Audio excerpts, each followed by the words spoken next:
তমলুকের শ্রেষ্ঠী গৌরাঙ্গ মহাপ্রভু জিওর মন্দিরে এক পবিত্র মুহূর্ত।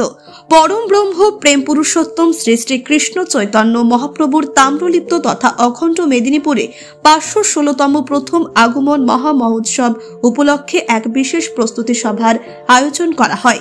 এই পূর্ণ আয়োজনকে আরো তাৎপর্যপূর্ণ করে তুললেন রাজ্যের বিরোধী দলনেতা শুভেন্দু অধিকারী। তিনি উপস্থিত থেকে শ্রী চরণ পাদুকার দিব্য দর্শনের প্রস্তুতি সভায় অংশ নেন এবং আয়োজকদের সঙ্গে কথা বলেন। স্থানীয় ভক্তদের মধ্যে উৎসাহ ছিল চোখে পড়ার মতো। মহাপ্রভুর আগমনের স্মরণে এমন আয়োজন শুধু ধর্মীয় নয়, সাংস্কৃতিক এবং ঐতিহাসিকভাবেও গুরুত্বপূর্ণ। শুভেন্দু অধিকারীর উপস্থিতি এই আয়োজনে নতুন মাত্রা যোগ করেছে বলে মনে করছেন উপস্থিত ভক্তরা। উৎসবকে ঘিরে এখন তমলুকের আকাশে বাতাসে শুধু একটাই নাম, Mahaprabhu. Bureau report, Bangla digital TV. সাল থেকে আমাদের এই কর্মসূচি চলে 2020 সাল থেকে। এটা ঐতিহ্যের বিষয়। 4 ধামের এক ধাম আমাদের পবিত্র পুরীধাম। সেখানে মহাপ্রভু যখনই নৌকা যোগে গেছেন নদীবক্ষ দিয়ে, তাম্রলিপ্ত বন্দর তো বিরাট, এখন দেখবেন গোটা পৃথিবী জুড়ে প্রচার চলছে। আপনি সোশ্যাল মিডিয়া সাইডে ইউটিউবে গেলে দেখতে পাবেন তাম্রলিপ্ত কত বড় ছিল, প্রচার হচ্ছে। সেই সময় তিনি এখানে এসেছেন। আমরা এটা 2020 থেকে আগে ছোট করে ওদের সাধ্যমতো করতো, তারপরে তমলুকের জনগণ, পূর্ব মেদিনীপুরের জনগণ, আমি উদ্যোগ নিয়েছি, মন্দির কর্তৃপক্ষ আমাকে করার সুযোগ দিয়েছেন। আর তমলুকের আপামর মানুষ, হিন্দুরা বিশেষ করে, দলমত নির্বিশেষে তারা এই কর্মসূচিতে যুক্ত হয়ে করেন। এবং শ্রী পাদুকা আসে নবদ্বীপ ধাম থেকে। এবারেও 3 দিনের কর্মসূচি হচ্ছে এবং মাধ্যমিক পরীক্ষা, উচ্চ মাধ্যমিক পরীক্ষা তার গ্যাপে যেখানে মাইক বাজানোর অনুমতি আছে এই রকম সময় আমরা করছি। 22 তারিখ বিকেল 3টের পর থেকে এবং 24 তারিখ সন্ধ্যায় সমাপ্তি। আপনি থাকবেন 23 তারিখে? আমি 22 এবং 24 দুদিন থাকবো। কর্মসূচি 3 দিনের, 2 দিন আমাকে পাবে। একটু দুটো প্রশ্ন একটু বলে দিন। বজবজে সিন্ডিকেটের লড়াইয়ে চললো গুলি বোমা, আপনি টুইটও করেছেন। একটু বাইরে চলুন। কাউন্সিলর এবং পঞ্চায়েতের প্রধান দুজনের নাম আমি দিয়েছি। আপনারা দেখবেন এদের হাতে চলে গেছে। পুলিশ আত্মসমর্পণ করেছে। আর ওই এলাকাটাতে কার্যত ক্যামাক স্ট্রিট থেকে ভাইপোর অফিস থেকে পরিচালিত হয়। স্থানীয় স্তরে জাহাঙ্গীর পরিচালিত করে পুলিশকে, আর এখান থেকে ভাইপোর পিএ পরিচালিত করে। সব বখরার জন্য হচ্ছে। কোথাও কেউ ইট সিমেন্ট বালিও ফেলতে পারবে না, কোথাও কোনো ডেভেলপমেন্টের কাজ করতে পারবে না, সর্বত্র অর্থ চাই। বাংলাদেশিদের হাতে ফের আক্রান্ত বিএসএফ, বাংলাদেশিদের হাতে ফের আক্রান্ত বিএসএফ। হ্যাঁ, ওরা একটু চুলকাচ্ছে।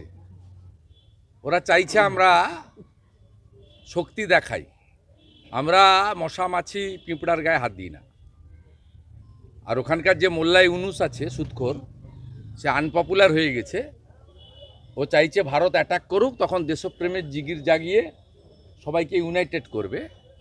যা বলার পৃথিবীর সর্বশক্তিমান আমেরিকা আরেক সর্বশক্তিমান দেশ ভারতবর্ষের প্রধানমন্ত্রীকে বসে বলেছে যে বাংলাদেশটা তার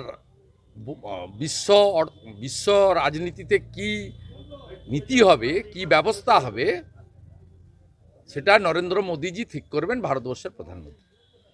প্রাথমিক নিয়োগ দুর্নীতি মামলায় সিবিআই আজকে চার্জশিট দিয়েছে। সেখানে দেখা গেছে আজকে চার্জশিট দেয়নি, সিবিআই রিপোর্ট দিয়েছে, তার সঙ্গে কিছু কাগজ অ্যানেক্স করেছে। এটা লোয়ার কোর্টেও দিয়েছে। আপনাদের এটা পুরনো খবর এবং এতে বহু লোকের সুপারিশপত্র, পার্থ চ্যাটার্জির অফিসে যাদের সুপারিশপত্র, আপনাকে দুটো জিনিস আমি এক্ষেত্রে বলি, এটা নতুন নয়, এটা 2-2.5 বছর আগের পচা জিনিস আপনার বেরিয়েছে। যাদের সিবিআই ডেকে জিজ্ঞাসাবাদ করা দরকার, মানে যাদের সুপারিশে বেআইনি নিয়োগ হয়েছে, তাদের মধ্যে কোনো বিজেপির লোক নেই। আপনারা যাদের নাম বলছেন তারা তখন এমপি এমএলএ থাকতে পারেন শাসক দলের, সেই সুবাদে লিখেছিল, তারা তখন বিজেপি করতো না, 1 নম্বর। দ্বিতীয় নম্বর হচ্ছে তাদের সুপারিশে যদি কোনো অবৈধ নিয়োগ হয়ে থাকে বা তাদের আত্মীয়দের নিয়োগ হয়ে থাকে, তাদেরকে ডেকে জেরা করতো। সে জেরার কাজটাও হয়নি। এটা 2 বছর আগেই লোয়ার কোর্টে সিবিআই দিয়েছিল।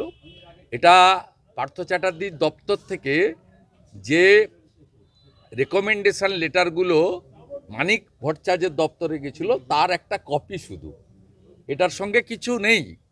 এবং যারা আজকে বিজেপির 2-3 জনের নাম আপনারা যারা এসেছে, তার মধ্যে আমাদের এখানকার এক্স এমপিও আছেন, তাতে তাদের সুপারিশে একজনেরও নিয়োগ হয়নি বা তাদেরকে ডেকে সিবিআইকে জিজ্ঞাসাবাদ করার প্রয়োজনও মনে করেনি। শুধু আমাদের সঙ্গে যারা আছেন 2-1 জন তারা নয়, ওদের সঙ্গেও এমন কিছু লোক আছে যাদের সুপারিশে কাজ হয়নি, তাদেরকেও সিবিআই ডাকেনি।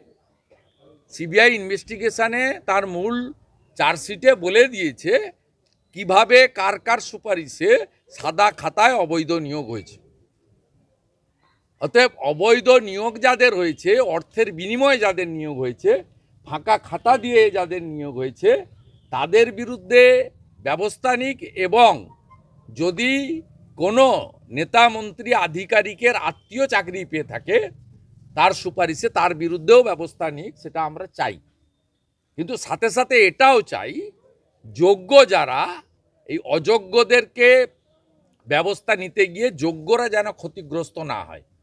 যেমন 26,000 যে এসএসসির চাকরি, তাতে 19,000-এরও বেশি যোগ্য আছে, 5,890 জন অযোগ্য। আমরা অযোগ্যদের চাকরি যাক এটা একদম চাই, 19,000 সামথিং যারা যোগ্য তাদের চাকরি যাতে না যায় এটাও আমরা চাই, খুব ক্লিয়ার।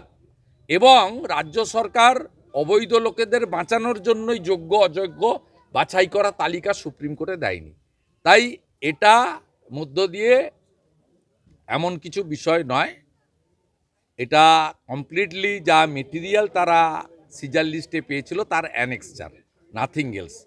সিবিআই এটা 3 বছরের বেশি ইনভেস্টিগেশন করছে। ইনভেস্টিগেশনে যদি কোনো ফাউল প্লে হয়ে থাকে তাদেরকে ডেকে জিজ্ঞাসাবাদ করেছে, সে যে দলেরই হোক, যে মতেরই হোক, যে পদেরই হোক। এমনকি আইএস মনীষ জৈনকে ডেকেও জিজ্ঞাসাবাদ সিবিআই এক্ষেত্রে করেছে। অতএব এটা নিয়ে কোনো গোপনীয়তার বিষয় নয়, একদম ট্রান্সপারেন্ট স্বচ্ছ বিষয়। মোহন ভগবতের প্রোগ্রাম সরসঙ্ঘ চালক একটি কর্মসূচি করবেন বর্ধমানে সাঁইর একটি মাঠে, সেখানে তার কর্মসূচি হবে মাত্র 2 ঘন্টার। ওই মাঠ এবং পার্শ্ববর্তী এলাকায় কোনো মাধ্যমিক পরীক্ষা সেন্টার নেই, 1 নম্বর। রবিবার দিন কর্মসূচি 2 নম্বর। 3 নম্বর হচ্ছে পৃথিবীর সর্ববৃহৎ সামাজিক সংগঠন রাষ্ট্রীয় স্বয়ংসেবক সংঘ, তারা অত্যন্ত জনহিতে কাজ করে। তারা ছাত্রছাত্রীদের হিতের কথা মাথায় রেখে কোর্টে জানিয়েছে এবং পুলিশকে লিখিত দিয়েছে যে লিমিটেড সাউন্ড বক্স ইউজ করা হবে, মাঠের বাইরে আওয়াজ যাবে না। তারপরেও আপনি আটকান কি করে? আমি তো নিমতৌড়ি দিয়ে এলাম, এক্ষুনি যান দেখি কুলবাড়িতে সে কে হিন্দু করছে কি মুসলমান করছে আমার দেখার দরকার নেই, দেখে আসুন তো। কতগুলো চোঙা টাঙিয়ে সেখানে মেলা হচ্ছে, ঠিক আছে? সেখানে কে করছে, কোন ধর্মের লোক করছে, কোন দলের লোক করছে, বড় কথা নয়। সেখানে নিমতৌড়ি থেকে এসপির বাসা এবং পুলিশ লাইন 200 মিটারের মধ্যে। রাষ্ট্রীয় স্বয়ংসেবক সংঘের নাম শুনলে তৃণমূলের লোকেদের চুল খাড়া হয়ে যায়। রাষ্ট্রীয় স্বয়ংসেবক সংঘ ভারতীয় সংস্কৃতি আর সনাতন সংস্কৃতিকে রক্ষা করার জন্য কাজ করে। এবং ভারতবর্ষে তখন প্রধানমন্ত্রী জওহরলাল নেহরু ছিলেন।